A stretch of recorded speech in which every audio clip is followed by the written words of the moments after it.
என்னடா சொல்கிறான் இவன், குவாலியரில் தஞ்சாவூர் கோட்டையா அப்படித்தான் கேட்க தோணுது.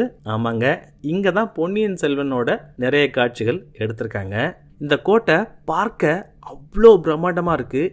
எந்த பக்கம் திரும்பினாலும் அவ்வளோ அழகான வேலைப்பாடுகள், கொஞ்சம் நஞ்சம் இல்லைங்க, செதுக்கி செதுக்கி செஞ்சுருக்காங்க. அவ்வளோ அழகாக இருக்குது பார்க்க. இந்த கோட்டையிலேருந்து இந்த ஊரே பார்க்க முடியும். அந்த மாதிரியான ஒரு இடத்துல தான் இந்த கோட்டை கட்டியிருக்காங்க. கல்வெட்டுகளின்படி இது 10ஆம் நூற்றாண்டில் இருந்ததா கூறப்படுது. நிறைய இடங்கள் உள்ள இருக்கு, கோவில்களும் இருக்கு. அதில் மிக முக்கியமாக பார்க்கப்படுது, இந்திய அளவில் மிக அழகான தர்பார் இங்கே பார்க்க முடியும்.